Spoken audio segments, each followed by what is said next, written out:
puis merci aussi à Nico pour ta présence avec nous ce soir.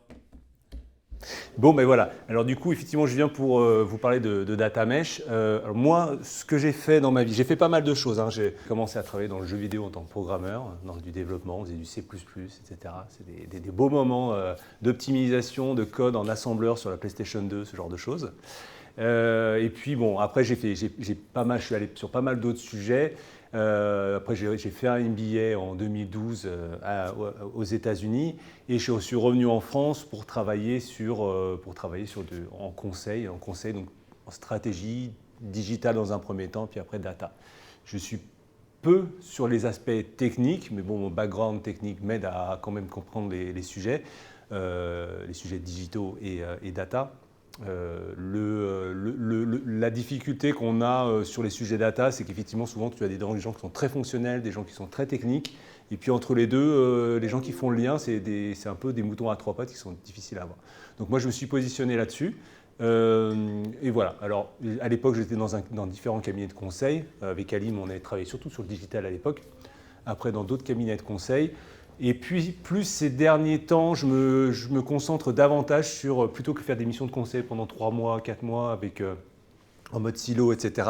Moi, je travaille plus maintenant sur l'animation des équipes et puis de fédérer les équipes, comment les faire travailler sur un sujet, et notamment en apportant des expertises sur des sujets data. Okay, donc ça va être autant sur des sujets fonctionnels, technico-fonctionnels, voire techniques, mais en fait, je fais travailler les gens maintenant plutôt que de travailler. C'est beaucoup plus confortable. Non, c'est aussi beaucoup de boulot, mais voilà, c'est des animations de séminaires, ce genre de choses. Voilà. Et puis aussi, si on se connecte sur LinkedIn ensemble, vous verrez je parle de différents sujets. Ça m'amuse de faire ces petites vidéos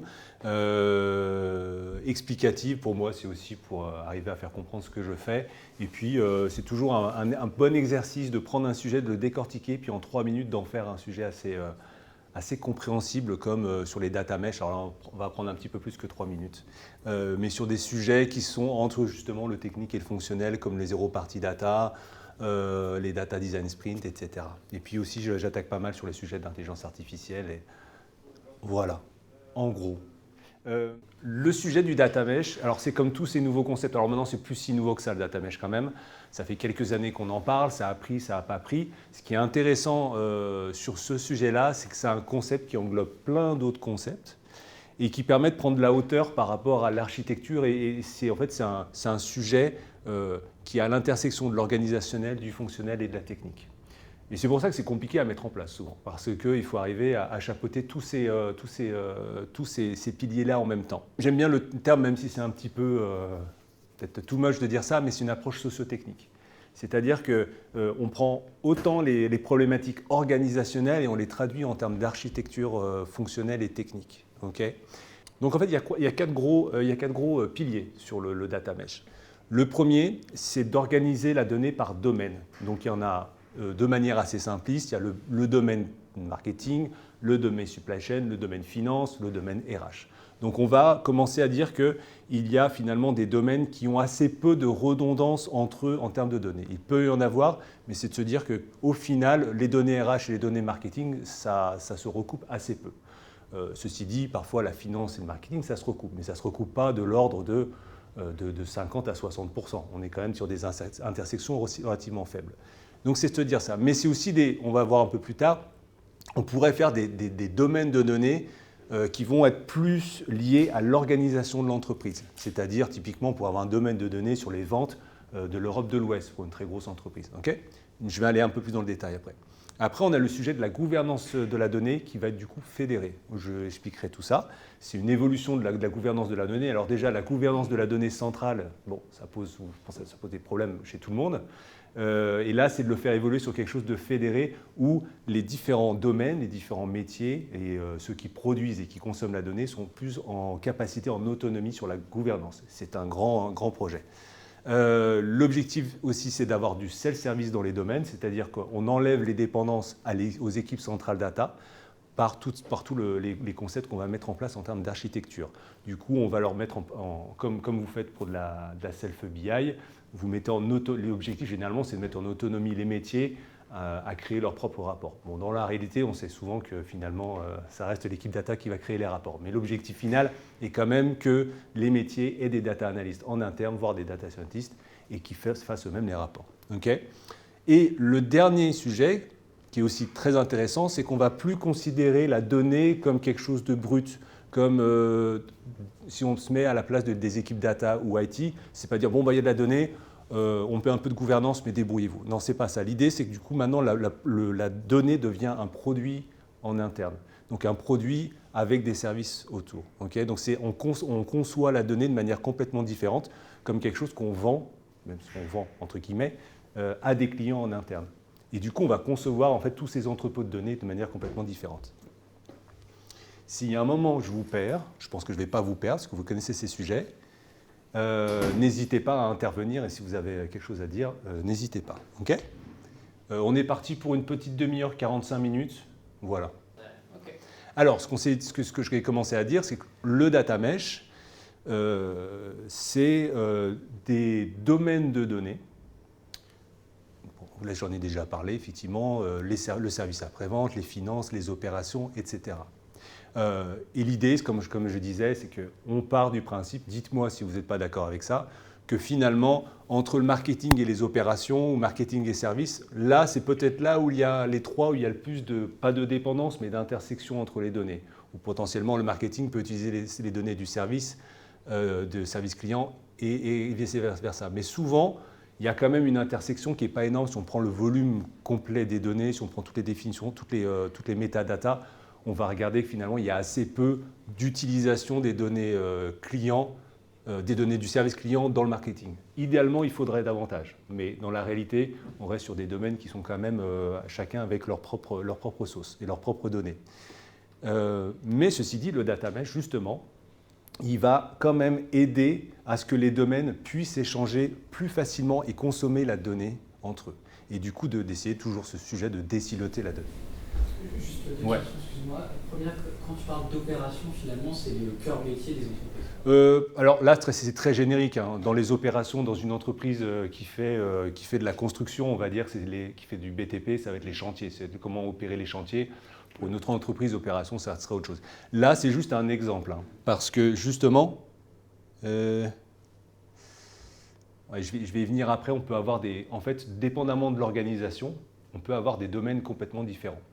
Je vais vous expliquer pourquoi. Parce qu'en fait, pour qu'un domaine data fonctionne, dans l'idée du data mesh, on va essayer de trouver là où il y a un leadership fort en termes de données. Okay, en tout cas, une envie de faire des choses sur la donnée. Et parfois, elle va être au niveau de la direction marketing du sud de la France. Bon, généralement, il y a quand même, on va être à un niveau un peu plus macro. Mais on peut avoir typiquement une grande direction marketing et service client, comme ça se trouve souvent. Mais le leadership data, elle est surtout du côté marketing. Donc on va se dire, on va peut-être plutôt faire un domaine marketing, et après, quand les gens seront prêts sur service client, on va faire un domaine service client. Mais potentiellement, si on a quelqu'un qui a un leadership très fort au niveau de la direction marketing et service client, eh ben on va pouvoir faire potentiellement un domaine à ce niveau-là. Parce qu'on va essayer de faire les domaines en fonction des leaderships qu'on a dans l'entreprise. Parce qu'il faut des gens qui décident et qui veulent mettre comme de l'argent dans les métiers sur ces sujets-là. Okay, juste par rapport à ça, globalement, le risque quand tu t'adosses à une organisation d'entreprise, surtout dans les grands groupes, c'est que ton organisation, tous les 3 ans, elle explose. Elle bouge tout le temps. Change, etc. Et donc, finalement, comment tu te prémunis, entre guillemets, de ça quand tu t'adosses à l'organisation? Et question subsidiaire, est-ce qu'en fait, c'est juste parce que tu n'as pas le choix, parce qu'il faut ce leadership, que tu calques sur l'organisation? Moi, en fait, alors en dessous, on verra des domaines. Après, tu as des data products qui sont dans les domaines et qui peuvent être sur des zones de données plus petites. Et donc, potentiellement, si tu as une réorganisation, tu peux recréer tes domaines data et puis mettre les data products sous une autre responsabilité. Ça te permet ensuite d'aller... Ouais.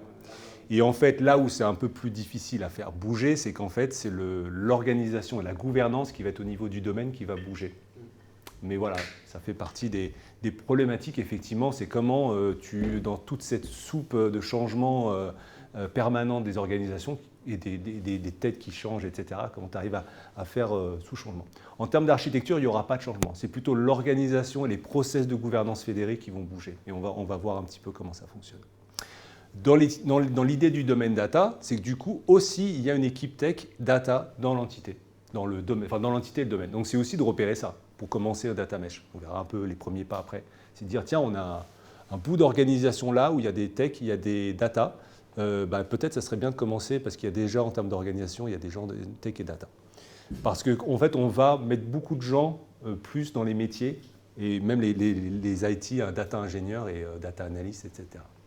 Donc le sujet qui vient derrière, du coup, vous avez vos domaines et de temps, vous avez des produits, des data products. C'est un peu difficile de dire que c'est un produit data, pourquoi pas, on peut le traduire comme ça. Donc, grosso modo, c'est assez proche de l'idée d'un data mart, ok, pour l'idée. Grosso modo, normalement, un data mart, quand c'est à peu près bien foutu, vous me dites si je dis des bêtises, c'est fait pour répondre à des besoins spécifiques. On ne va pas mettre des données de marketing et des données de supply chain dans un même data mart. Ou alors, c'est des instances différents, mais normalement, c'est complètement séparé pour pas que ça devienne quelque chose d'impossible à administrer, à faire évoluer, etc.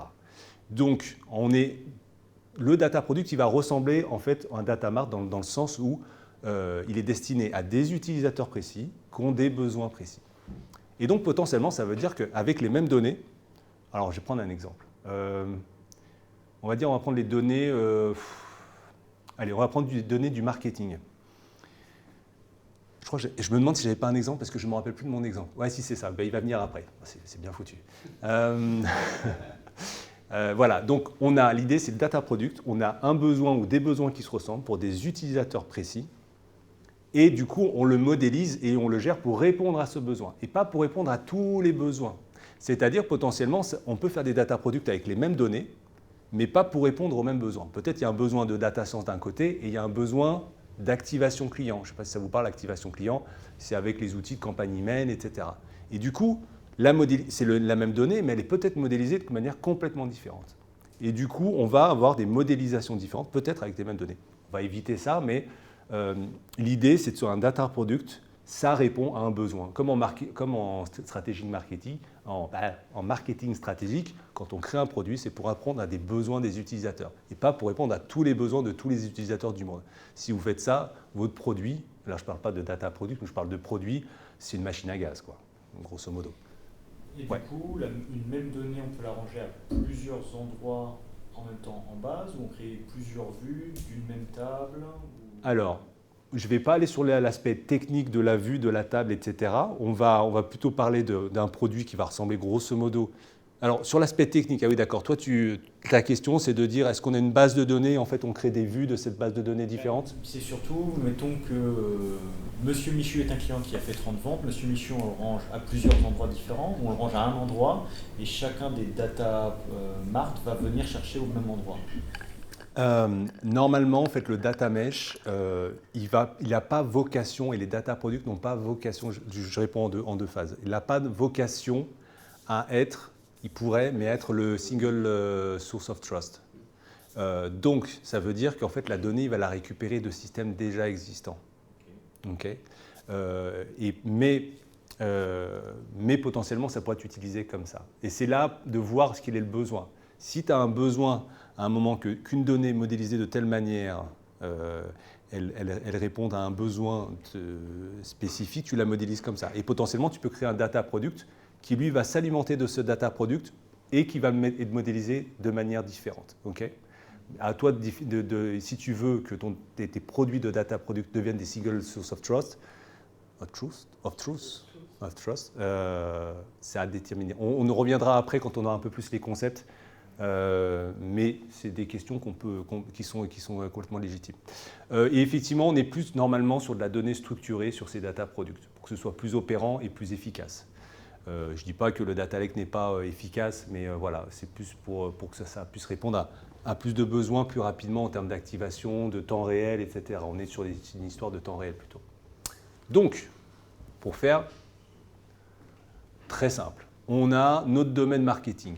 Dans notre domaine marketing, il y a ces outils-là. Je ne sais pas si vous connaissez. Celui-là, du coup, il fait de l'e-commerce, donc il y a des données d'e-commerce. Là, c'est du DMP, donc c'est des données de comportement sur le web.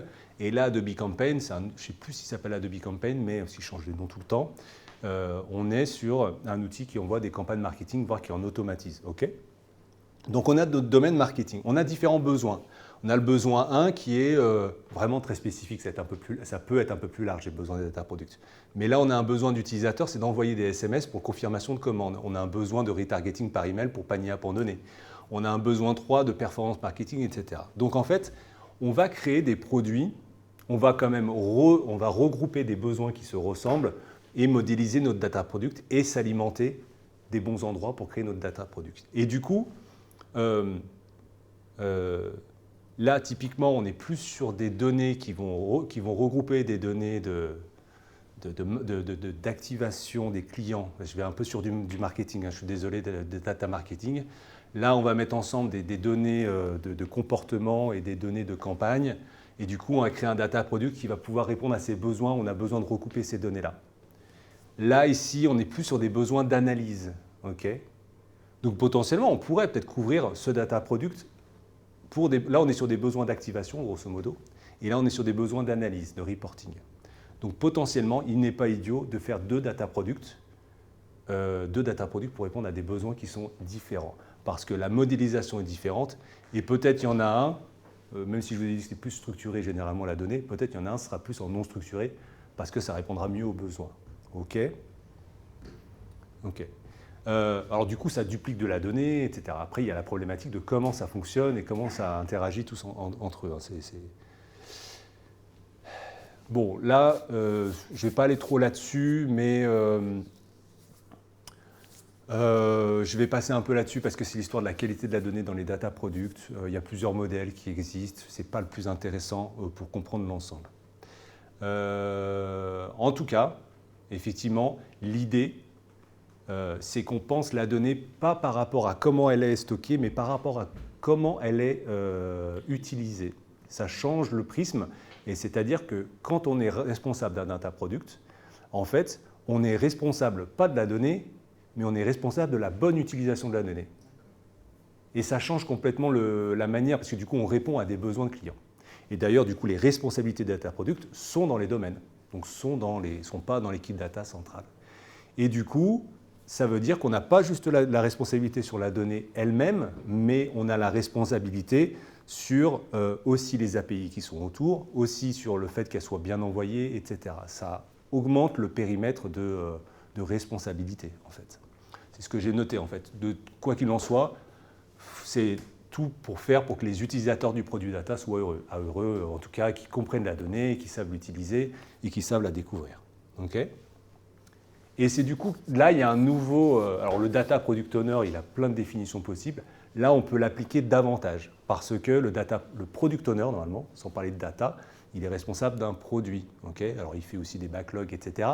Mais il est responsable de la vision business du produit. Vous comprenez, si vous voyez ce que Donc, il est obligé de penser toujours aux besoins du client plutôt qu'à l'intérieur, comment ça marche la moulinette. Bon, le data product owner, il va avoir un rôle dans ce cadre-là, il va avoir un rôle similaire. Mais il va être du côté du métier. Okay ? Et du coup, il va être en interface avec les équipes métiers, les équipes data, peut-être comme vous, data engineer. D'ailleurs, data analyst, ici, sont des consommateurs du data product. Vous, en tant que data analyst, justement, vous êtes en interface avec le data product owner pour lui dire « Moi, je n'ai pas la donnée comme il faut pour que je puisse en faire des tableaux, plus l'extraire ou la recroiser. Donc, il faut faire évoluer le data product. » Et du coup, c'est le data product owner qui va être interface entre les data analysts, les data scientists. Oui, je voulais rajouter un élément, mais je ne vais pas le rajouter pour pas perdre tout de suite. Et les équipes ingénieurs qui vont s'occuper de modéliser et rendre la donnée disponible en tout cas, et de qualité dans le data product. Donc effectivement, il en interface. Il pense qualité du data product, pas qualité de la donnée, même si c'est inclus dans le sujet, qualité du produit donné dans son utilisation. Et éventuellement, il est chef de projet, mais comme tous les product owners qui sont chefs de projet en même temps, c'est jamais complètement une bonne idée, parce que c'est deux métiers différents. Mais ça, c'est un autre sujet. Alors, je ne vais pas vous décrire ce qu'il y a là. Il y a l'idée du self-service, c'est-à-dire que quand même, on ne va pas créer un data product A avec une techno particulière et le data product B avec une autre techno. Il y a quand même l'idée de mutualiser l'infrastructure et on est sur des technologies qui sont similaires et potentiellement qui sont d'ailleurs, pas physiquement, mais en tout cas logiquement, à un même endroit, géré par un même système de base de données, on va dire. Okay ? Mais l'objectif de tout ça, c'est que quand on crée des data products, on le crée pour le mettre en capacité, pour s'assurer que l'équipe data, même avec des petites équipes de techniques, de product owners, etc., puisse être complètement opérant, dire « Ok, j'ai besoin de créer un nouvel API, j'ai besoin d'ingérer davantage de données » et qu'ils puissent se débrouiller tout seuls sans que l'équipe data centrale les assiste en permanence à développer tout ça. Okay. Donc très rapidement, ça veut dire que l'équipe centrale quand même data qui va créer le data product va le créer avec tout un ensemble de services qui sont faciles à utiliser et qui sont prêts pour déployer rapidement des data products et les faire évoluer. Et on va aussi plugger automatiquement un seul service de self-BI, on ne va pas en mettre 150. Pareil, un système d'API, de gateway d'API, etc. Ça va être toujours un peu la même technologie. Les gens comme Google sont malins, ils vous disent « Ah, mais si vous voulez faire du self-service, il faut utiliser tout Google Platform », ce qui peut être pas débile, hein, si vous voulez faire une architecture un peu cohérente. Mais voilà, on pourrait très franchement avoir, parce qu'il y a aussi le sujet du data catalogue qui est là, parce que c'est aussi fournir les outils de data catalogue dans le data mesh, pour que quelqu'un sache comment y accéder, quel outil, et que c'est le même outil pour tous les data catalogues du data mesh. Okay. Donc l'idée, c'est que c'est un package de services, de produits qui sont pour tout le monde pareils, mais qui sont instanciés, bien sûr, à chaque fois différemment selon le produit et autres. Okay. Donc ça, c'est aussi un point important. Alors la gouvernance de la donnée, sujet passionnant, et je prends un peu d'eau. Je pose ma question pour l'instant. Ouais, sur la partie data cataloging, pour l'utiliser régulièrement, mais pas tant que ça, Data Galaxy, par exemple, aujourd'hui, sur ce type d'outil, la notion de data product en tant que telle n'existe pas. Oui, j'imagine. Un petit peu trop récent comme concept. On est plutôt justement sur les usages à travers des reporting, des KPI consolidés, et jusqu'à ton linéage finalement en passant par tes couches intermédiaires et tes applications sources. Finalement, ça veut dire que toi, dans ta projection finalement des évolutions de ce type d'outils, quelque part, le data mesh va amener à peut-être reconfigurer un petit peu cette vision-là pour dire... Peut-être, je ne sais pas ce qu'il est possible de faire avec Data Galaxy. Mais en tout cas, peut-être d'avoir quelque chose sur lesquels, ou qui permet en tout cas de visualiser un data mesh et de naviguer dans ce data mesh les différentes données, etc. Oui, complètement. Parce qu'il y a un sujet qui est important aussi, c'est que la donnée n'est pas protégée, c'est-à-dire tout le monde peut avoir accès à la metadata, donc à la donnée sur la donnée, hein, à la doc, quoi, pour utiliser des termes simples, du data product de finance, même si je suis dans le marketing, hein, l'idée c'est pas de cloisonner tout ça, parce que l'idée c'est aussi de pouvoir accéder. Et si à un moment dans mon data product marketing, j'ai besoin un peu de data finance, eh ben, je vais faire les développements pour aller piocher là-dedans. Après, on va voir comment on peut piocher dans les deux data products et quelle est la meilleure architecture. Parce que si on va piocher tout manuellement à droite à gauche, ça commence à être compliqué. Donc oui, potentiellement, ces outils-là pourraient peut-être évoluer en termes d'interface. Je ne suis pas sûr que ce soit une grosse évolution, mais en tout cas, arriver à une espèce de visualisation un peu du data mesh des produits, etc. Surtout sur le linéage, parce que dépendamment de l'architecture, je ne sais pas comment ils gèrent le linéage avec du streaming, typiquement, ou de l'event streaming, où ça pioche sur un seul... Bon, voilà, à voir. Je ne sais pas comment il les gère. Donc la gouvernance de la donnée, c'est un sujet très large que vous connaissez, vous l'avez tous vu. Il y a un sujet un peu technique là-dedans, dans la gestion de la qualité de la donnée.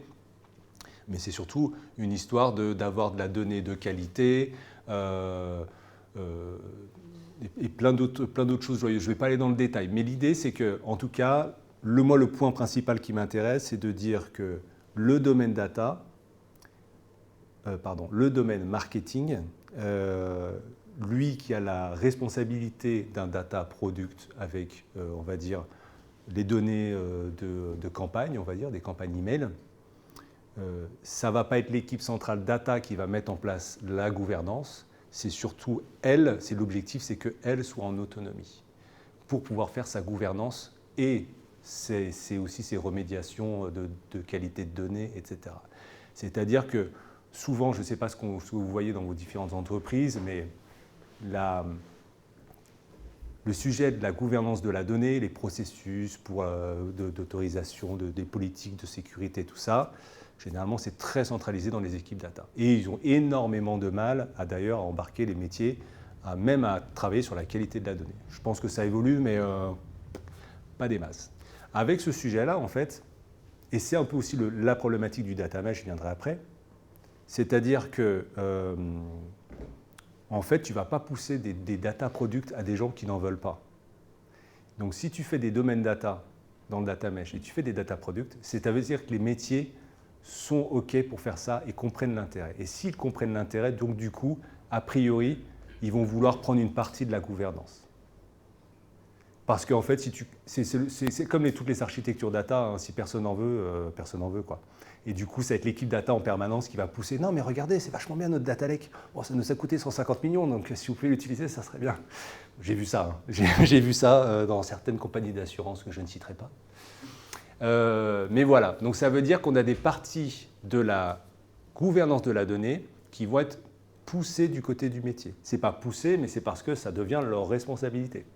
Et je relis rapidement. En tant que DSI centrale, tu fournis quand même un framework de gouvernance de données. Du coup, la DSI centrale ou l'équipe data centrale va devenir plutôt des consultants ou des communicants en gouvernance de la donnée.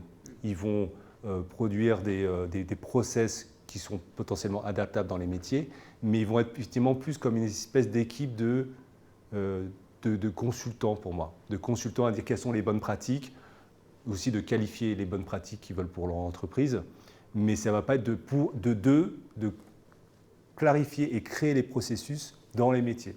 Ils vont être en aide aux gens qui vont les mettre en place, ces processus. Là où ça m'interroge, c'est finalement au sein d'une entreprise, du coup, avec des domaines data différents, tu vas avoir des process data différents pour gérer des data products différents. Est-ce que tu n'as pas besoin à un moment d'une certaine homogénéité, alors peut-être pas des pratiques, mais au moins des résultats, des typologies de data product que tu vas produire pour pouvoir dire justement, si j'ai besoin d'un data product marketing, je me branche dessus, je fais mon reporting, et puis demain j'ai besoin de me brancher un data product finance, et au sein de l'entreprise, j'aimerais bien qu'une data product finance qui ressemble un petit peu à un data product marketing. Alors c'est là où il y a l'histoire du self-service, c'est qu'en termes technologiques, c'est la même base. Okay, on ne va pas prendre on ne prend pas plus ça, mais on va prendre un MySQL et un MongoDB pour deux data products différents. C'est quand même l'idée, c'est qu'on donne quand même les mêmes technologies pour que derrière, quand même, l'équipe data potentiellement en support, l'équipe data centrale en support puisse quand même pouvoir donner du support. Et ils sont quand même en responsabilité de toute cette infrastructure, l'équipe data centrale. Okay, et donc ta question, c'était effectivement, oui, donc là, non. Autonomie veut dire à un moment divergence. Oui, non, mais autonomie contrôlée dans le sens où tout le monde ne peut pas faire tout, parce que sinon c'est ingérable, et surtout qu'à un moment, c'est des gens d'équipe des data centrales qui ont besoin d'intervenir pour aider, pour faire un coup de main, ils ne peuvent plus être en capacité. Donc tu as une infrastructure globale et qui est gérée par l'équipe data centrale et qui est dupliquée, grosso modo, qui est dupliquée pour des domaines data et faire des data products. Avec des règles, et c'est là que la gouvernance de la donnée va donner des bonnes pratiques, et potentiellement les processus peuvent être un petit peu modifiés selon certains paramètres. Voilà, c'est ça. C'est ça la gouvernance de la donnée, fédérée, c'est que tu donnes des règles de base et puis après et des carcans de processus qui peuvent être adaptés tant que le résultat est là en fait. Excusez-moi, j'ai une question. J'arrive pas vraiment à faire la différence entre le data mesh et le data mart. Alors, qu'est-ce que je vais pouvoir te... Bon, en gros, si on peut le dire comme ça, j'ai pas le... Attends, peut-être beaucoup plus loin. Non. Ok. Je vais aller un peu plus loin. Donc, en fait, ça serait ton data mesh. Ça, on a des data products. Finalement, ce qui est plus proche du data mart, c'est un data product. Pardon, c'est data product et data... Ah, ok. En fait, c'est très proche. Mais le data mart, c'est une approche technologique du sujet. Le data product, c'est une approche technologique et organisationnelle et avec quelqu'un qui s'occupe, qui en fait un produit. Généralement, si tu t'occupes d'un data mart, tu vas mettre de la donnée dedans. Et après, pour qu'elle soit le plus utilisable possible, mais son utilisation, ça peut dépendre, pas toujours le cas, mais n'est pas vraiment de la responsabilité de l'architecte qui va faire le data mart. En partie, mais surtout son objectif, ça va être de stocker la donnée, qu'elle soit bien stockée, que ça aille suffisamment vite, etc. Le data product, c'est que tu ajoutes aussi de penser à comment elle va être utilisée. Donc tu vas potentiellement la modéliser de manière différente. Et ce n'est pas juste un data mart, c'est le data product, c'est aussi les API qui sont autour. D'ailleurs, j'ai un petit truc comme ça. Ça, c'est un data product. Donc c'est de la donnée. C'est potentiellement du code local qui la retransforme, etc., en l'ingérant, voire qui fait des opérations de qualité de la donnée, etc., plus l'infrastructure qui est, elle, mutualisée avec les autres infrastructures. Mais potentiellement, c'est pas recommandé, mais d'abord, tu peux avoir une infrastructure un petit peu plus particulière, si besoin. Mais c'est ça, c'est qu'un data product, c'est pas juste la donnée, c'est aussi du code. Okay, ça peut être du code autour, etc. Parce que justement, enfin, je suis mon client, actuellement, on met à disposition des clients des data marts. Oui. Et dans le data mart, il y a aussi toute une gestion de droits, toute une gestion d'accès. Oui. Enfin, pour moi, ça, je n'ai peut-être pas tout compris, mais ça se rapproche quand même finalement d'un data. C'est très très proche. Non, mais on est d'accord que c'est généralement, en plus, le data product derrière, c'est un data mart. Mais c'est une conception, pas technologique, c'est une conception fonctionnelle, le data product. Donc c'est tout ce que tu as besoin de mettre, c'est un produit, et tu mets tout ce que tu as besoin de mettre dans ce produit pour qu'on puisse l'utiliser de la bonne manière selon les besoins qui ont été définis à la création de ce data product. Donc comme je disais, typiquement tu peux avoir les mêmes données pour faire de l'analyse, de la data science et de l'activation. Sur un, tu vas avoir un gros besoin de temps réel pour activer les différents canaux, etc. Et l'autre, tu as un besoin plutôt de data science et de reporting et de récupérer beaucoup de données potentiellement. Et du coup, qui dit besoin différent, dit modélisation différente, voire même potentiellement infrastructure un peu différente, une base de données différente. Tu vois ce que je veux dire? Donc en fait, c'est plus un concept logique, fonctionnel, le data product, qui dedans, tu peux avoir un data mart. Ah, c'est le sous-ensemble finalement, le data mart est un sous-ensemble finalement d'un data product. Ouais, c'est un sous-bout du data product. Mais en fait, quand tu vas commencer à penser produit données et pas juste ensemble de données et puis chacun fait sa soupe avec, ça change la perception de l'idée, enfin de ce concept, de ces concepts-là, c'est de changer la perception même des équipes data de livrer la donnée. On la livre comme un produit avec des services autour. Mais oui, ça peut être proche, ça peut être très proche. Et d'ailleurs, là, il y avait une analogie de se dire qu'un data product, ça peut être, pour les gens qui connaissent, ça peut ressembler à un microservice de data. Parce qu'il y a des API, il y a de l'infrastructure, il y a du code qui va la traiter, etc. Ça vous aide, ça, du coup, à comprendre cette idée? Non, comme j'ai vu. Ouais, c'est pas moi qui l'ai... c'est des gens de Confluent, je ne sais pas si vous connaissez cette boîte, qui ont pas mal parlé de ça. Bon, j'avance. Alors, du coup, quand on veut mettre en place un data mesh, c'est bien gentil tout ça, mais dans la réalité, il y a des complexités. Moi, j'aime bien en parler de ce sujet-là parce qu'en fait, c'est pas tant de se dire, tiens, on va mettre en place un data mesh, c'est parti, youpi. C'est plutôt qu'il y a plein de concepts qui sont assez novateurs et qui permettent de voir les choses de manière différente. Et du coup, faire un peu évoluer. Et potentiellement, il y a peut-être des choses dans les entreprises dans lesquelles vous travaillez, il y a des choses qui ressemblent à des data products, avec des équipes qui sont organisées avec des besoins clients et qui gèrent ça comme des besoins clients pour livrer la donnée. Donc ça peut ressembler à le concept du data product. Donc, si on veut mettre un data mesh en place, vaut mieux avoir quand même des premières bonnes maturités dans certains domaines. Parce que c'est toujours la même chose. Si vous avez quelque chose à livrer et que les gens n'en ont pas besoin parce qu'ils n'en ont pas la compréhension du besoin, typiquement, vous donnez un appareil, on va dire un iPhone à quelqu'un qui vit dans les années 80, il n'en a pas besoin. Donc, il faut qu'il y ait déjà un premier niveau de maturité de certains métiers, de certains domaines, on va dire, à vouloir utiliser ça et de se dire, OK, oui, effectivement, cette conception de produits, de domaines qui vont travailler entre eux, ça peut m'intéresser. OK? Et donc, il y a déjà, c'est-à-dire que si c'est l'équipe data qui pousse ce sujet-là, vaut mieux pousser de manière en termes de communicants au début et quand ça prend, ça peut prendre. Parce qu'en fait, il ne faut surtout pas que ce soit l'équipe data qui paye tout là, dans ce cas-là. Il faut que l'équipe data ait son budget pour créer l'infrastructure, etc., mutualisée, mais il vaut mieux que ce soit les métiers qui payent pour faire les domaines et les data products. Voilà. Et du coup, on peut avoir des évolutions par rapport à ça. C'est-à-dire qu'avant, on pourrait avoir une équipe data centrale avec un chief data officer, des data architectes, agents engineers, data gouv. Et puis, dans l'équipe métier, ça c'est déjà une version avancée des entreprises où on a déjà des data analysts, des data stewards et scientists et des relais de data gouvernance dans les métiers. Ça déjà, on ne l'a pas partout. Okay, et ça, c'est avant. Le après, c'est que dans l'équipe data centrale, bon, il y a quand même toujours des architectes qui ont fait l'infrastructure. Il peut y avoir un peu des data scientists. Il y a des gens qui, voilà, il y a des data gouv managers. Donc, c'est vraiment des gens qui vont opérer la gouvernance. Il est plutôt là.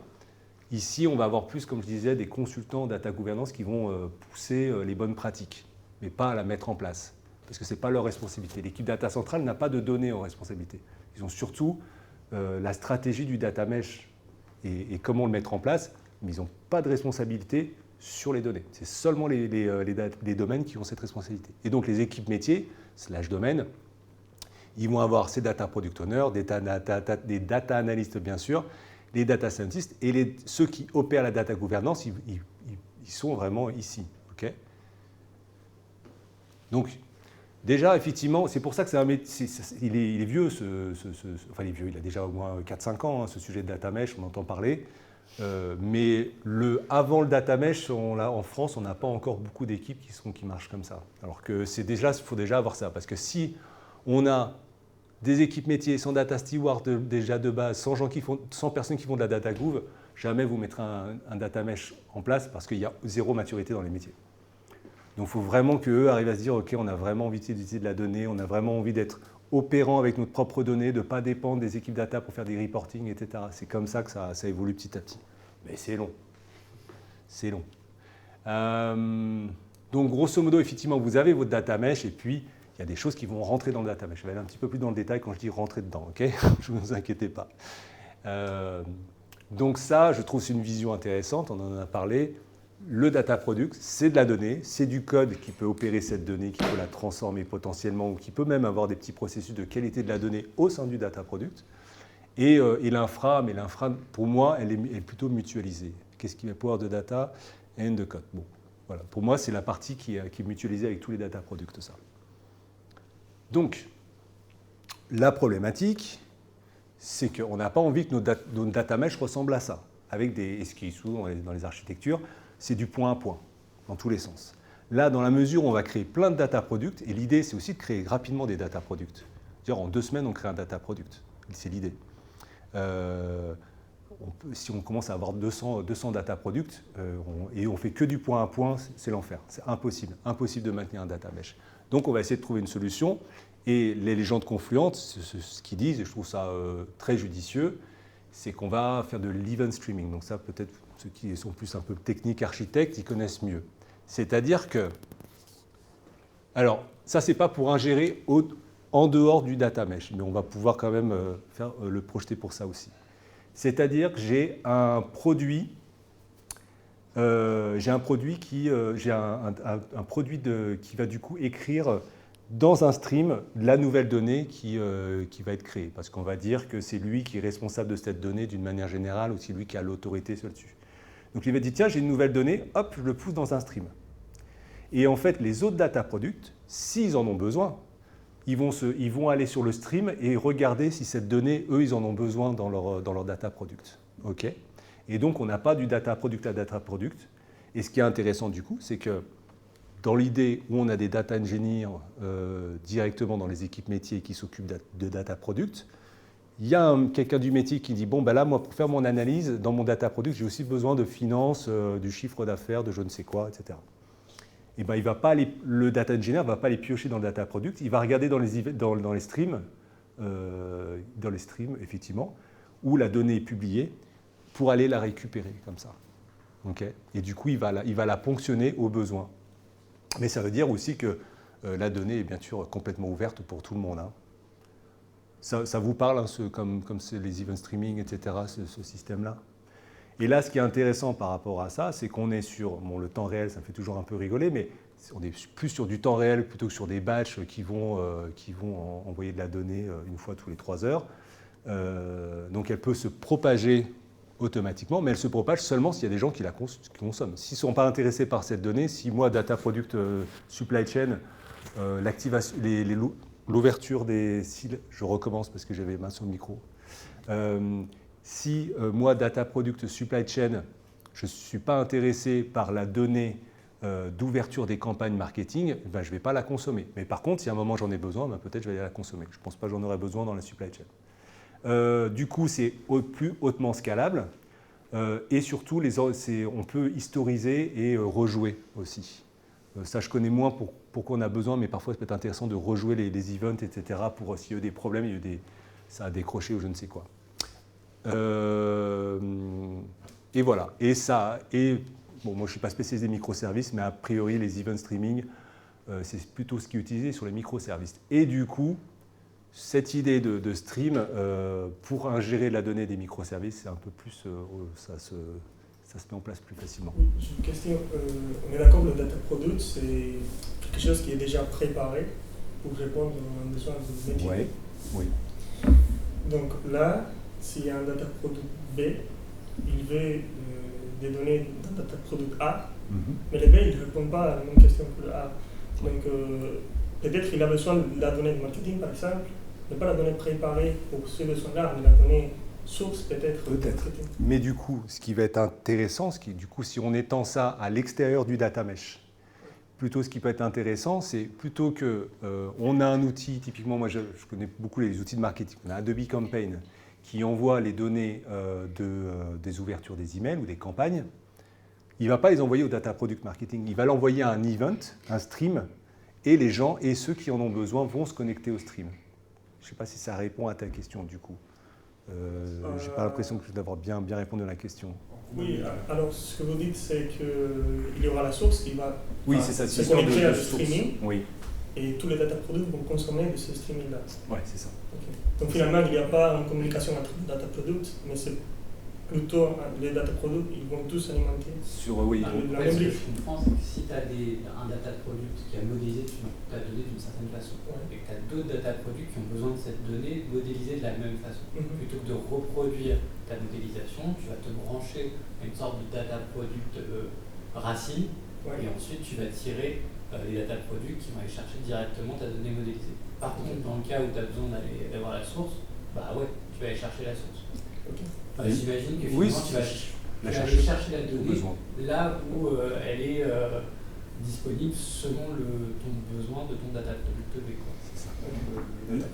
Si je comprends bien, le data product, de la même façon qu'il peut consommer les streams pour aller chercher potentiellement la donnée source a été reliée sur les streams, data product les consomme pour modéliser sa donnée et répondre aux besoins pour lesquels il est là. De la même façon, il peut renvoyer, une fois qu'il a modélisé et ce qu'il met à disposition, il peut aussi le renvoyer. S'il a calculé quelque chose et puis il est responsable de cette nouvelle donnée générée par rapport à ce qu'il a consommé, oui, effectivement, après calcul, il peut la renvoyer dans un autre stream et l'identifier. Et du coup, peut-être, c'est voilà. Parce que après, là où ça ne répond pas à la question qui est toujours très complexe, c'est la source unique de vérité. Ça, c'est toujours complexe. Effectivement, dans le data product, comment on y répond, ça, je n'irai pas sur ce sujet ce soir. Parce que très franchement, il faut y réfléchir, vraiment. Est-ce que s'il est dans les outils qui sont tout autour ou pas C'est une vraie question de gouvernance. D'avoir une vérité unique. Ça, c'est un sujet important. Mais je pense que si le data product fonctionne bien, tu peux avoir des data products qui te viennent référents d'une donnée à un moment, je pense. Parce que les DSI veulent bien monitorer cette source de vérité. C'est un peu le nerf de la guerre. Je rajouterais juste sur ce sujet-là, si tu te dis à un moment que voilà, ton data mesh est bien en place, tu as des data products, et en plus les data products, il faut penser qu'ils sont gérés par les métiers. Potentiellement, si le métier décide de dire bah, moi ce data product-là, c'est la source de données que je crois tout le temps et qui est à jour. Potentiellement, ok, je veux dire, en termes d'équipe technique IT, vous n'avez pas la légitimité de dire non, ça je pense que c'est une connerie que vous fassiez ça. C'est à eux de gérer leurs données. Après, c'est vrai que tout le monde va consommer cette donnée dans l'entreprise, mais c'est eux qui produisent la donnée, donc c'est eux qui sont responsables d'avoir une source unique de vérité. Oui. Oui, justement, on parle d'interdépendance entre les différents data products. Oui. Quid du cycle de vie finalement de la donnée, de se dire que moi je dépends d'une source d'un data product en question, Oui. mais justement le responsable de cette donnée décide de le décommissionner pour une X ou Y raison. De quoi qui le data product. Le data Par exemple, product. le data product Bah, B c'est dépend le- de A et le A disparaît. C'est le Ou même. X ou Y, C'est ou le schéma même. change, Oui, oui. la structure change, ou on va migrer la donnée. Alors, moi je peux répondre à un bout de ce sujet-là. Oui, alors là, du coup, je finis là-dessus. Pour de l'extérieur, effectivement, du coup, plutôt que faire des batchs, etc., on va faire rentrer plutôt la donnée par des streams aussi, pour que tout soit au même niveau. Là, sur c'est un bout de réponse. Typiquement, un data product fait évoluer sa donnée. Okay, alors, je n'ai pas la réponse, on peut réfléchir sur s'il la supprime. Il l'a fait évoluer parce qu'il a une nouvelle donnée qu'il ingère de quelques d'autres, ou du coup, il a... typiquement, là, c'est un exemple où en fait, l'utilisateur, il n'est plus comme ça, il est anonymisé. Okay, dans les streams, normalement, tu peux versionner. Et donc, ça veut dire que, bon, là, dans ce cas-là, ça pose un problème, mais tu peux avoir les deux versions qui tournent en même temps. Et tu peux balancer sur les deux versions. Et puis les autres data products, s'ils veulent se mettre à jour par rapport à ça, ils vont consommer le V2, mais en tout cas le V1 va continuer de fonctionner. Après, qu'est-ce qui se passe si tu as un data product qui, lui, du coup, balance dans tout le data mesh une donnée et qui n'est pas là? Là, il va falloir réfléchir comment, justement, peut-être soit le garder parce qu'il devient, du coup, source de vérité, ou peut-être, quand la donnée rentre dans le data mesh, c'est une solution, elle est processée dans les streams de la même manière que le data product la processe. Je ne suis pas sûr que ce soit la bonne solution, mais peut-être ça peut être une solution. C'est aussi un problème sujet gouvernance/organisation qui dit que globalement, si tu t'inscris dans le cadre du data mesh et que tu es responsable d'un data product, alors tu t'engages à le maintenir pendant X mois. Ouais, les dépenses. Il y a un sujet. En fait, il y a une liaison qui est assez plus forte, en tout cas, j'ai l'impression. Voilà, avec cette notion de dépendance, de se dire, là, il y a une vraie campagne de communication à mener, etc. Je pense qu'il y a peut-être une idée de se dire quels sont les data products ou qui consomment vraiment la donnée et qui la retravaillent pour répondre à des besoins et potentiellement ces besoins-là disparaissent, donc le data product disparaît, et peut-être les data products qui sont un peu plus référents, ce genre de choses. Pourquoi pas? Je n'ai pas vu ce sujet-là abordé encore, mais c'est un bon point. Ouais. Donc voilà, j'ai terminé. C'est une introduction au sujet. Après, ce qui est intéressant, c'est justement de voir une architecture qui est complètement différente et qui mêle évolution des métiers. Donc là, on est peut-être dans un futur dans 10 ans, je ne sais pas, ça arrivera un jour, où les métiers prennent vraiment le sujet de la data et sont prêts à investir. Il y en a quand même, il ne faut pas exagérer. Mais voilà, là on est sur un concept qui est intéressant parce qu'on parle un peu de gouvernance, on parle d'architecture technologique, en tout cas technico-fonctionnelle, et puis organisation, gouvernance, à tous les sujets de gouvernance, et de comment faire évoluer la gouvernance dans le futur aussi. C'est un petit peu quelque chose qui peut guider l'évolution à terme. Mais ça peut se construire aussi petit à petit, ce data mesh. Potentiellement, on peut potentiellement faire un data mesh juste avec une entité marketing, service client qui veut aller sur ce truc-là. Et puis après, dans 5 ans, quand tu as d'autres métiers, ils se disent c'est vrai que ça les aide à faire pas mal de choses. C'est surtout en fait ce qui va se passer, c'est plus on va avoir des data analystes, des data scientists dans les métiers, plus les besoins vont remonter et plus ça va gueuler en même temps pour avoir l'autorité sur son data mart, ce genre de choses. Et c'est là que potentiellement la data mesh peut être une bonne réponse à un moment, peut être une réponse en tout cas. Voilà. Ouais, vas-y, je t'en prie. Alors, je vais poser une question un peu directe, finalement. Finalement, le data mesh, est-ce que c'est un véritable Eldorado ou c'est un effet de mode? J'en sais rien. Je sais rien, j'ai pas de... Tu vois, moi, j'ai aucune enfin que ça marche ou que ça marche pas. Moi, je trouve que le concept est intéressant, c'est pour ça que j'ai beaucoup creusé, je suis allé voir des retours d'expérience, etc. Et je vois qu'il émerge à droite, à gauche. Et à quel moment on doit se poser la question, finalement, du data mesh? Est-ce que c'est pour toutes les entreprises? Est-ce qu'il faut identifier une entreprise avec une certaine forme de maturité autour de sa donnée? Enfin, la manière dont elle traite Je la pense donnée. qu'effectivement... Ou dès le départ, de dire il faut se poser la question. Ça dépend de la culture de la boîte, quoi. Si tu es dans une boîte qui est très orientée données et ils savent que la donnée, ils vont en avoir de plein de types différents, ils vont très rapidement, les métiers vont être avec des data stewards, même des data engineers qui vont récupérer de la donnée, qui vont faire des traitements. Oui, tu peux peut-être des démarrages. Et puis, sur certaines organisations, moi je pense que le starter, c'est souvent ce qui se passe, c'est du shadow IT pour des data mart, en shadow IT, quoi. Dès qu'il y en a de plus en plus, c'est là qu'il faut penser à peut-être du data mesh. Et voilà. Donc c'est pas forcément fait pour tout le monde. Non, je pense pas. Non, non, clairement pas. La piste à avoir, Clairement pas. dans l'idéal, c'est data catalogue. C'est vrai que généralement, c'est un petit peu le son de cloche qu'on a dans les gros événements, big data, etc. Et tout, de se dire finalement, chaque entreprise arrive à une certaine maturité, doit se poser la question d'avoir un data catalogue, de se dire voilà, de penser leur data comme une source de valeur, du coup avec le côté data product. Donc finalement, toi, ta réponse, c'est pas forcément tout le monde. Non, parce que je pense qu'il y a des boîtes, la donnée va toujours être centralisée, elle sera toujours centralisée. Il y aura toujours, dans les équipes IT, ça a toujours des équipes data IT qui vont faire les reporting. Et puis ça leur va bien. Non, faut pas. Moi, tu sais, c'est pas comme les éditeurs de solutions qui veulent pousser tout partout. Hein. Voilà, il y a des boîtes, ça marche très bien comme ça. On va pas tout changer tout le temps. Hein. Mais en tout cas, ce concept-là est intéressant et permet de voir autre chose. Voilà, et de réfléchir à tout ça en même temps. Ne serait-ce qu'en termes de personnel nécessaire pour le faire tourner, ça vise quand même des grosses boîtes. Quoi, oui. De toute manière, c'est certain que ce n'est pas pour une PME. Ça, c'est certain qu'on est plus sur des entreprises qui vont avoir plein de types de données différentes, qui ont plein de besoins data différents et qui sont quand même assez avancés. Ouais. Même en soi, plein de métiers, plein d'entités. Ouais, c'est ça. Ouais. En soi, une PME a aussi plein de sources de données différentes. Elle a son CRM, elle a son ERP. Mais de ce que j'ai vu, moi je ne suis pas expert technique sur ce sujet, mais de ce que j'ai vu des essais où ils mettaient en place des data products avec Kafka, etc., et ils faisaient ces 3 clics. Hein. 3 clics, hop, je prends telle donnée avec je ne sais plus comment, le KSQL ou quelque chose comme ça met à jour le produit automatiquement. C'était, alors c'est des tout petits produits avec quelques données, mais c'était fait clic. Hein. Bon, clic, ça c'est la démo. Mais voilà, en tout cas, il peut y avoir ça. Moi, je trouve que le plus intéressant là-dedans, c'est bon, parce que la gouvernance de la donnée fédérée, c'est quand même compliqué. C'est l'histoire du data product. Je pense pour les équipes data centrales, s'ils commencent à réfléchir en termes de produits data, plutôt que juste mettre de la donnée et de travailler sur, se dire, OK, il y a des besoins, du coup, on va faire des besoins, on va faire des stories pour répondre à ces besoins, de prendre déjà la notion de product owner pour la data, vraiment en mode j'ai des besoins clients et des utilisateurs, déjà, ça serait intéressant, cette notion de data product.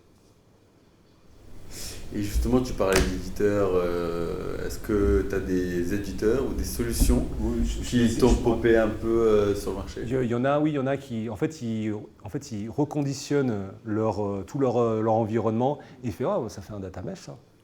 Mais oui, enfin, je veux dire, comme Google Platform va faire des articles dessus, il va dire, ouais, avec Google Platform, tu fais des data mesh. Et ce qui est vrai.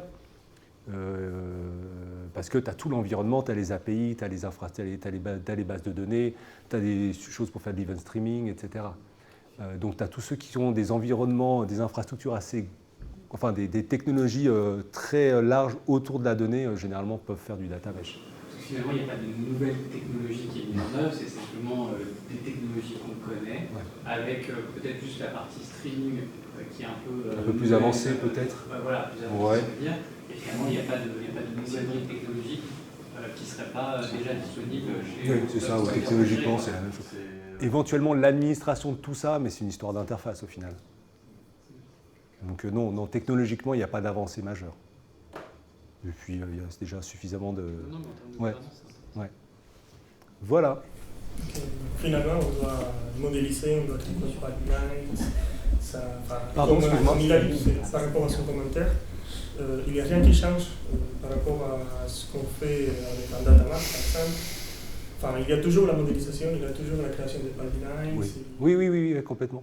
Mais il y a le rôle, moi, qui me paraît intéressant, c'est le data product owner qui va être entre le métier de ceux qui utilisent la donnée, les data analysts et les data scientists, voire des responsables d'applications qui consomment de la donnée. Ça aussi, c'est des utilisateurs du data product.